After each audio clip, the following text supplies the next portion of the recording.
Le 18 juillet dernier, lors de l'interview d'Abdelmajid Tebboune, président de la République, il a été extrêmement dur avec le constructeur français Renault. Il a dit que Renault ne sont pas sérieux, grosso modo. Ils faisaient du gonflage de pneus et que leur taux d'intégration n'a jamais dépassé les 5%. Si Renault augmente les taux d'intégration, son usine va réouvrir. Selon lui, je le cite, nous avons déterminé quelques marques de véhicules, quelques marques de voitures qui seront produites en Algérie avec un taux d'intégration de moins 40%. Pourquoi Renault n'a pas pu aller au-delà? Ce que Tebboune ne dit pas aux Algériens et aux Algériens. Le constructeur, un fabricant de voitures, que ce soit Renault, Volkswagen, Mercedes, quand il vient dans un pays, ce n'est pas à lui de trouver les sous-traitants, les fournisseurs des pièces de rechange. Il faut qu'il y ait des fournisseurs, on les appelle des sous-traitants, ou des équipementiers qui fabriquent des pièces et des composants pour l'industrie de la voiture. S'il y a des fournisseurs locaux, il traite avec eux. S'il n'y a pas de fournisseurs locaux, ce n'est pas sa responsabilité de ramener les fournisseurs. Au Maroc, par exemple, il y a entre 250 à 280 sous-traitants. En 2023, c'est pratiquement une soixantaine d'équipementiers et de sous-traitants internationaux qui ont commencé à faire des usines au Maroc. Et c'est pour ça que le taux d'intégration atteint les 60% pour les véhicules Renault au Maroc. Parce qu'il y a un certain nombre d'entreprises marocaines et étrangères installées au Maroc qui fournissent des pièces de rechange. Le 18 juillet dernier, lors de l'interview d'Abdelmajid Tebboune, la longue interview d'Abdelmajid Tebboune consacrée à plusieurs questions de l'actualité nationale et internationale, Abdelmajid Tebboune, le président algérien, a été extrêmement, président de la République, il a été extrêmement dur avec le constructeur français Renault, qui, on le veut ou non, a été le premier constructeur, le premier investisseur étranger à avoir lancé une usine d'assemblage et de montage des véhicules neufs en Algérie en 2014. Renault Production, l'usine à Oran, Daoulet Lilet. Abdelmajid Tebboune, qu'est-ce qu'il a dit? Il a dit que Renault ne sont pas sérieux, grosso modo, et que ils faisaient du gonflage de pneus et que leur taux d'intégration n'a jamais dépassé les 5%. En 7 ans de présence, l'usine de Renault n'a pas dépassé un taux d'intégration de 5%. Voilà ce qu'il a dit. Si Renault augmente les taux d'intégration, son usine va réouvrir. Et Abdelmajid Tebboune va poser des conditions. Pour lui, ce qui a été fait par Renault de 2014 à 2020, parce qu'ils sont fermés en 2020, était du n'importe quoi. Même pas 5% de taux d'intégration, c'était du gonflage du pneu. L'Algérie n'en veut pas, elle veut une usine, le taux d'intégration est élevé, c'est-à-dire un véritable processus industriel pour l'assemblage et le montage des véhicules. Il y a des grandes marques mondiales sur Abdelmajid Tebboune qui vont entrer dans le marché algérien et qui vont... selon lui, je le cite, nous avons déterminé quelques marques de véhicules, quelques marques de voitures qui seront produites en Algérie avec un taux d'intégration de moins 40%. Bon, donc pour le moment, il n'y a que l'usine Fiat de la fin d'année 2023. L'usine Fiat, quel est son taux d'intégration? Parce que Tebboune fait des reproches à Renault, nous avons mené notre enquête, au niveau de Fiat, le taux d'intégration ne dépasse pas 6-7%. Maintenant, allons-y comprendre, est-ce que Abdelmajid Tebboune a eu raison de dire ce qu'il a dit sur Renault? Est-ce que ça, Renault, c'était des escrocs, des menteurs? Ils nous faisaient croire qu'ils avaient un taux d'intégration de... Parce qu'officiellement, Renault parlait d'un taux d'intégration de 28 à 27%.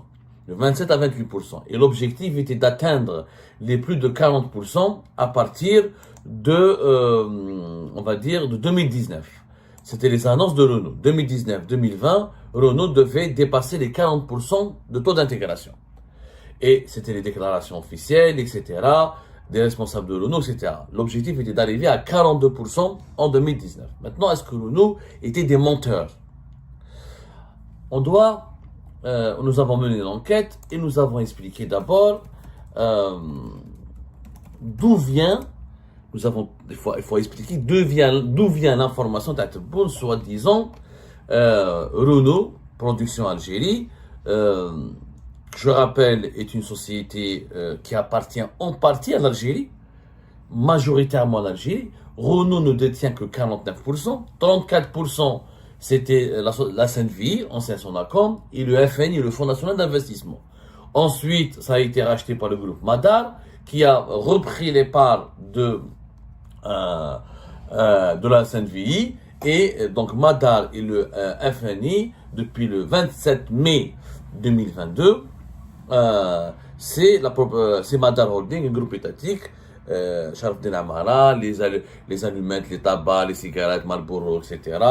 Et des investissements dans plusieurs domaines, l'agroalimentaire jusqu'à l'hôtellerie et l'immobilier, qui ont repris donc intégralement les actions de la Sainte-Vie qui a été rattachée au ministère de la Défense nationale et dont on ne parle plus jamais. Mais c'est pas grave, ça c'est un autre sujet. Donc, c'est d'abord Renault Production Algérie est une société algérienne.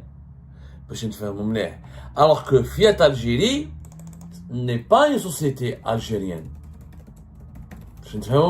En tout cas, elle n'est pas aussi. C'est une filiale de Stellantis. Elle est Stellantis. Il était censé, le FNI, normalement, qui était actionnaire de Renault Production Algérie, était censé être actionnaire de Fiat. Il n'y a jamais de transparence. Il n'y a jamais de transparence, etc. Mais la peine, est-ce que le FNI, normalement, a annoncé en 2023 qu'il était actionnaire. Mais ni le montant, ni on va dire, le pourcentage des actions qu'il détient au niveau de Fiat Algérie n'a été révélé. Mais la peine, donc est-ce que, le FNI, c'est des déclarations contradictoires. Depuis décembre 2023, on nous dit que le FNI est associé, le Fonds national d'investissement, qui est un fonds d'investissement algérien, étatique et public, nous dit qu'il est actionnaire de Fiat Algérie. En tout cas, alors, il n'y a pas de transparence autour de l'actionnariat de Fiat. Ça a été inauguré fin décembre 2023, etc. Dans la précipitation, l'Algérie devait absolument, il y avait un manque de voitures énorme, etc. Mais la Beneche. Qu'est-ce qui se passe? Donc, il y a eu un accord qui a été signé à Alger en 2022, octobre 2022, où ils se sont lancés dans l'usine. D'ailleurs, encore une fois, je peux vous confirmer et je défie les autorités algériennes de nous dire le contraire. L'usine de Fiat en Algérie, à Oran, pratiquement la même région, la même wilaya que nous, son taux d'intégration ne dépasse pas les 6-7%. Elle a été inaugurée le 11 décembre 2023. Son taux d'intégration ne dépasse pas les 6 à 7%. Maintenant, celui qui a la preuve du contraire, yallah. Maintenant, c'est pas grave. On va s'intéresser à l'ONU. Abdelmajid Tebboune a le chiffre à 5% de taux d'intégration, c'est pas son information. Ça c'est une accusation et qui s'appuie sur une révélation qui a été faite par l'ancien ministre de l'Industrie, Farhat Aïtali. Farhat Aïtali, que vous connaissez, qui est soi-disant expert économiste à l'époque de Bouteflika. Donc tous les pronostics ont été finalement faux. Sur les plateaux de télévision, notamment avec Maghreb émergent, Qadi Hassan, il nous disait que à l'époque tout était mauvais avec l'Algérie de Bouteflika, que rien n'est bon, que c'est lui qui nous avait dit que Augusta est un scandale, qu'elle sera jamais rentable, c'est une vieille carcasse. Visiblement, quand l'Algérie a acheté Augusta en 2018, et dès que 2021, 2022, surtout en 2022-2023, elle est devenue ultra rentable, et on a fait des émissions là-dessus, et des chiffres, et les médias italiens, et les autorités italiennes, et même Sonatrach, la direction générale Sonatrach a reconnu la rentabilité de cette affaire. Pourtant, Farhat Aïtali, quand sur les plateaux de télévision, c'est lui qui nous disait, c'est de la corruption, c'est une vieille carcasse, une très mauvaise affaire, etc. En réalité, c'est un comptable, il n'a jamais été économiste, c'est un comptable. Comme il parle bien français, il avait des amis au sein de la presse francophone, il était invité partout sur les plateaux de télévision, on a fait de lui une référence. Il est devenu ministre, parce que lui, quand il était à l'opposition, il disait qu'il était le plus brillant du monde. C'est très facile d'être à l'opposition et de critiquer. On lui a donné le pouvoir, Farhat Aïtali. On l'a testé, il était ministre de l'Industrie. En 2020-2021. Rien pu faire. En une année, Tebboune s'est débarrassé de lui. Parce que il est inefficace, incompétent, incapable de gérer, incapable de concrétiser une solution. Et finalement, le palabré, ma parole, comme je dis la chanson comme Dalida, sincèrement, on peut savoir bien parler ne fait pas de toi un bon économiste, ni un manager, ni un bon gestionnaire, ni un véritable génie qui peut proposer des solutions. Et l'escroquerie intellectuelle de Farhat Aïtali a été débusquée au grand jour. Il était ministre. Après avoir quitté le ministère de l'Industrie, en 2025, voilà, le 20 mars, vers mars 2025, il donne une interview à un média algérien. Et c'est là où il révèle que le taux d'intégration de Renault, selon lui, en citant des rapports officiels, qu'il cite avoir reçu, il dit lui-même, mais en 2025, il n'a pas dit quand il était ministre. Il a dit 3-4 ans après avoir quitté le ministère de l'Industrie. Un ministère dans lequel il n'est resté qu'une année.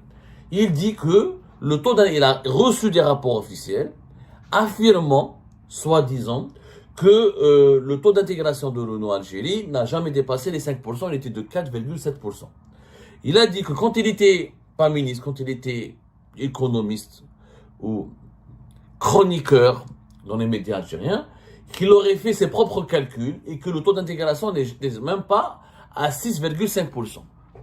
Ça, c'est Fahad Italie. Donc, depuis, ce chiffre de 5%, 4,7% est repris par Tebboune. C'est pas ça. C'est Fahad Italie qui a donné cette information. Maintenant, ces rapports officiels n'ont jamais été dévoilés. S'ils existaient vraiment, qu'est-ce que le gouvernement algérien attend pour les dévoiler? Comme ça, on pourrait juger et condamner et dénoncer Renault pour l'escroquerie. Parce que Renault a annoncé un taux d'intégration de 27 à 28%. De 2017 à 2019. Avec l'objectif d'atteindre 42% en 2019. C'est Renault, ils ont menti. Il fallait dès maintenant révéler ces documents officiels. Nous n'avons jamais pu trouver des traces de ces documents officiels. Et vu que la source c'est Farhat Italie, et vu son bilan à la tête du ministère de l'Industrie lui-même, avec un taux de réussite, mais chez Renault, il a un taux d'intégration de 4,7%. Farhat Italie, son taux de réussite en tant que ministre de l'Industrie n'est même pas de 0,4%. Donc il n'est pas du tout bien placé pour donner des leçons. Surtout que tous ces pronostics, toutes ces analyses tordues, comme c'est le cas dans la raffinerie d'Augusta, se sont avérées totalement infondées, fausses et complètement contre-productives. Donc ce n'est pas une source fiable. Donc moi j'aimerais bien demander à M. Abdelmejid Tebboune, en tant que président de la République, de vérifier ses sources. Et de vérifier avec ses conseillers s'il y a des rapports officiels réellement qui disent. S'il y avait des rapports officiels, la presse algérienne, je pense que les autorités algériennes n'auraient pas hésité à utiliser des preuves contre Renault qui est l'un des symboles, malheureusement, parce que Renault en Algérie, c'est quoi son problème? Il est otage des problèmes politiques entre l'Algérie et la France. C'est tout. Il est otage. C'est ça la véritable histoire autour de Renault. C'est vraiment politique cette histoire. Et on va vous le démontrer que c'est politique. S'il y avait des choses vraiment accablantes, des documents et des preuves accablantes contre Renault aurait pu, les autorités algériennes auraient pu les utiliser pour, encore une fois, s'attaquer au lobby français. Parce qu'il y a les fantasmes du lobby français en Algérie qui est hostile, qui serait hostile au développement du pays. La vérité et la réalité, c'est quoi? La réalité, c'est que Renault, c'est les premiers qui ont investi. Ils ont toujours été, dès 2011, 2012, le gouvernement algérien leur a dit, vous êtes les premiers vendeurs de voitures en Algérie, vous devez investir chez nous, on en a marre d'être un simple client, vous avez fait des grandes usines au Maroc, l'Algérie n'a pas accepté que Renault traite le Maroc avec tous les privilèges, mais ne fait rien, n'investit pas dans l'industrie en Algérie. Renault, ils ont investi. Ils ont pris des partenaires algériens. Maintenant, Renault a-t-elle menti? Moi, j'ai parlé avec des sources qui ont travaillé à l'intérieur de Renault, de 2014 jusqu'à 2020. Ils m'ont assuré que le taux d'intégration a toujours évolué entre 15 et 27%. 15 à 27% de 2014 jusqu'à 2019. Et effectivement, pourquoi Renault n'a pas pu aller au-delà? Il faut savoir que ni Renault, et vous allez voir Fiat, même Fiat, dans 3-4 ans, on va vérifier où ils vont jamais dépasser les 15-20%. En Algérie, déjà, Renault à l'époque, pour atteindre les 27%, il y a eu des périodes où le pic de taux d'intégration a atteint 27%, où la moyenne était de 15%. Pourquoi le pic était à 27%? Ce que Tebboune ne dit pas aux Algériens, ce que aucun économiste algérien, aucun dirigeant des économistes algériens le disent, malheureusement, les économistes sincères, pas les comptables de dimanche qui se passent pour des économistes, qui se prétendent être, qui se font passer pour des économistes. Ce que les dirigeants algériens et Tebboune ne disent pas, c'est que le constructeur, un fabricant de voitures, que ce soit Renault, Volkswagen, Mercedes, Suzuki, les marques chinoises, n'importe quel constructeur au monde, quand il vient dans un pays, ce n'est pas à lui de trouver les sous-traitants, les fournisseurs des pièces de rechange. Le taux d'intégration, pour qu'il soit élevé, qu'est-ce qu'il faut? Il faut que, localement, dans le pays où la voiture elle est assemblée ou rassemblée, il faut qu'il y ait des fournisseurs, on les appelle des sous-traitants, ou des équipementiers, qui fabriquent des pièces et des composants pour l'industrie de la voiture.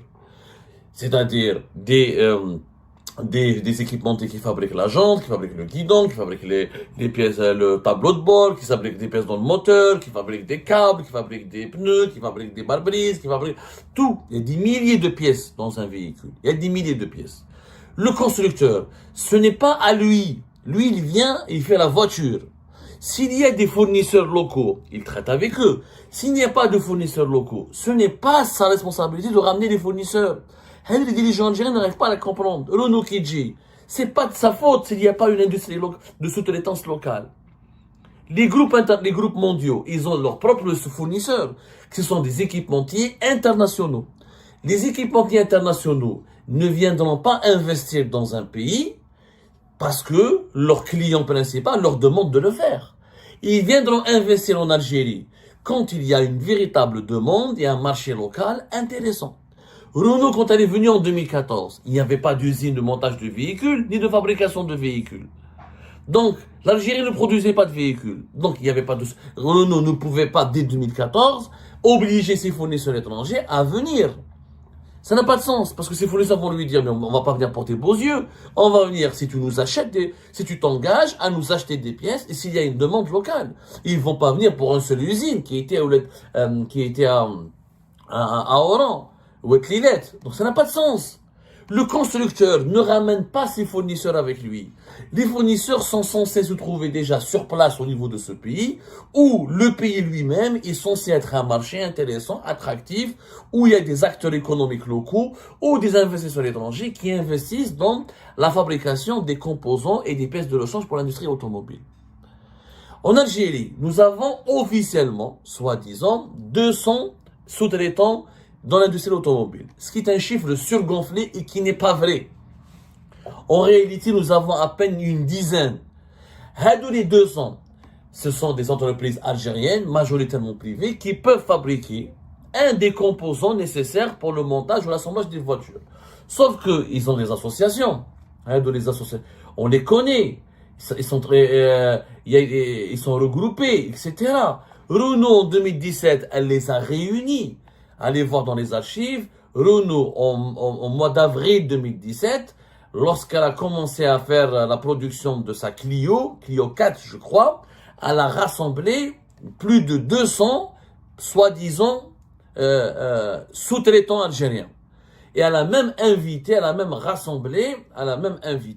des sous-traitants et des équipementiers étrangers pour les pousser. Renault a fait le travail de l'État. Ce n'est pas à Renault de ramener les équipementiers étrangers, de leur demander de s'installer en Algérie. C'est aux autorités algériennes ou aux entreprises algériennes d'aller draguer les investisseurs étrangers, de les ramener. Renault n'est pas le ministère de l'économie. Renault, c'est pas l'agence de développement des investissements de l'État algérien. Ça n'a pas de sens. Et pour cela, Renault, ils ont fait des efforts. Vraiment, ils ont fait des efforts. C'était pas un projet extraordinaire. Il faut dire la vérité. Oui. L'Algérie aurait pu se doter d'un projet extraordinaire avec un constructeur. Ils étaient déjà très présents au Maroc. Mais comme ils étaient leaders du marché algérien, ils voulaient pas perdre le marché algérien. Ils ont cédé au président du gouvernement algérien. Ils voulaient bien faire en Algérie. Ils voulaient développer une industrie automobile en Algérie, au moins pour satisfaire le marché local, qui est beaucoup plus important que le marché local marocain. Ils ont ramené. Ils les ont réunis tous. Ils ont essayé de faire du lobbying. Ils ont parlé avec les sous-traitants algériens. Le problème, c'est que les sous-traitants algériens, ils n'ont pas la capacité, ils n'ont pas vraiment de savoir-faire. Des études ont été faites, je veux dire, ces sous-traitants eux-mêmes, ils ont parlé, ils ont fait des déclarations, ils ont parlé à la presse, ils ont parlé au gouvernement algérien. Les sous-traitants algériens ont besoin, et c'est pas moi qui le dis, je peux vous retrouver la déclaration qui a été faite en septembre 2024 par, je vais vous donner son nom, un monsieur Axous, Kamel Axous, qui est le président de la Bourse algérienne de la sous-traitance. C'est une organisation qui regroupe l'ensemble des sous-traitants algériens, notamment dans le domaine de l'industrie et de l'industrie automobile. Et lui-même, il reconnaît que pour que les sous-traitants algériens peuvent fabriquer jusqu'à 3000 composants pour l'industrie automobile, mais il leur faut un délai de 3 à 5 ans.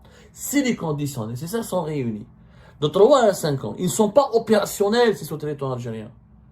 Mais qu'est-ce que je a des sociétés algériennes qui peuvent faire le pare-choc, et faire un peu avec les phares, les verres, elle peut faire des petits composants. Mais pour fournir des milliers pour atteindre un taux d'intégration au-delà de 25 jusqu'à 40%, il faut des milliers de composants qui soient fabriqués localement. On n'a pas ce tissu industriel.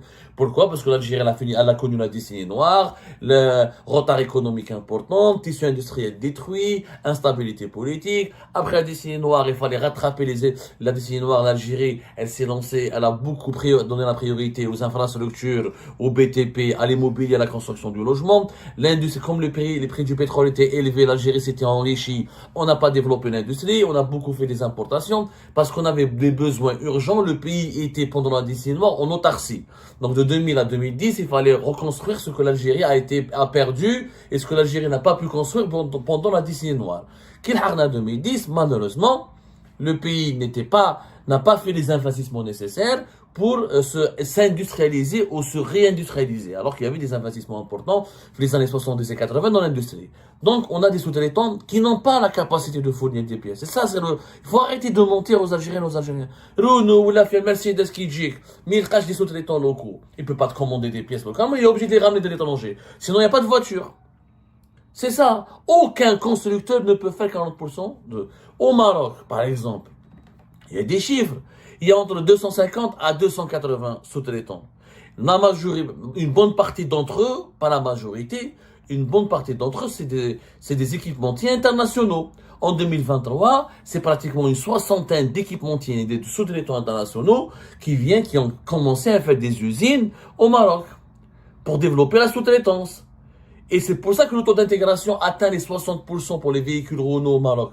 Parce qu'il y a un certain nombre d'entreprises marocaines et étrangères installées au Maroc qui fournissent des pièces de rechange. Ou les composants pour l'usine de Renault, ou Stellantis, parce que Peugeot Citroën, ils sont aussi très présents au Maroc. C'est ça la vérité. En Tunisie, la même chose. En Tunisie, ils ont entre 200 à 280, 260, 280. Maintenant, 130, c'est des entreprises étrangères. La Tunisie ne fabrique pas de voitures. Mais contrairement à l'Algérie, la Tunisie n'a pas fait l'absence. Les Tunisiens n'ont pas cauchemardé, n'ont pas angoissé. Ça les empêche pas de dormir le fait de ne pas avoir une usine de voitures. Mais ils ont des usines de sous-traitance. Ils ont 130 entreprises étrangères installées, 280 sous-traitants, 130 étrangers, 66% de la production des composants pour l'industrie automobile sont exportés, et ça ramène pour la Tunisie l'équivalent de 2,6 milliards de dollars. La Tunisie, elle est là. Mais elle a une usine de voitures, mais elle a une usine elle a des usines de fabrication de pièces de rechange et de composants. Comme c'est un petit marché local, il n'y a pas nécessité que les constructeurs mondiaux viennent investir, faire des usines de montage. Donc, la sous-traitance, l'industrie automobile, elle ne se développe dans les pays que s'il y a des tissus industriels locaux. En Algérie, la stratégie du régime de Bouteflika était intéressante et intelligente. Pourquoi? Comme tous les grands pays, les grands marchés, l'Afrique du Sud, le Brésil, l'Indonésie, etc., pour développer la sous-traitance, pour que les investisseurs étrangers viennent, pour que les équipementiers occidentaux ou chinois ou japonais viennent investir dans ton pays, il faut qu'il y ait une demande. Il faut qu'il y ait des usines. Il fallait que Renault soit là, il fallait que Fiat soit là, il faut que Volkswagen soit là. S'il y a 5-6 usines, les équipementiers vont venir, ils vont s'installer, c'est intéressant d'investir. Et c'est à ce moment-là qu'ils vont investir et qu'ils vont faire des partenariats locaux. Où ils vont faire des partenariats locaux avec des entreprises algériennes, et c'est comme ça qu'ils vont développer la sous-traitance, et c'est comme ça que le taux d'intégration va augmenter, puisque les constructeurs ne seront pas obligés de ramener des kits d'assemblage depuis l'étranger, ils prendront des pièces de rechange et des composants localement. Mais ça, c'est une stratégie qui prend des années. Si on n'avait pas fermé les usines en 2019, là, on est en 2025. Les usines de Fiat, de Hyundai, de Renault, de Kia et de Volkswagen qui étaient opérationnelles, on aurait pu, ces quatre usines auraient pu attirer facilement des équipementiers internationaux et auraient pu inciter les entreprises algériennes à investir, à se développer, à acquérir le savoir-faire de la sous-traitance dans l'industrie automobile, et on aurait eu un tissu intéressant. Maintenant, on a saboté ces projets, on les a bloqués, et on a fermé le pays pendant 5 ans. Personne ne va investir. Et ben voilà les amis, c'est la fin de cette vidéo. Je vous remercie comme d'habitude pour avoir suivi jusqu'à la fin. N'oubliez pas de nous laisser vos commentaires et vos réactions sur cette vidéo et de vous abonner à la chaîne si vous n'êtes pas encore abonner. Donc voilà, ça fait vraiment plaisir de voir vos commentaires et vos réactions et vos discussions sur la section des commentaires. C'est très intéressant et je vous prie toujours de garder le respect et un petit peu la bonne ambiance pour tout le monde. Donc voilà, merci beaucoup et à la prochaine dans une nouvelle vidéo. Au revoir.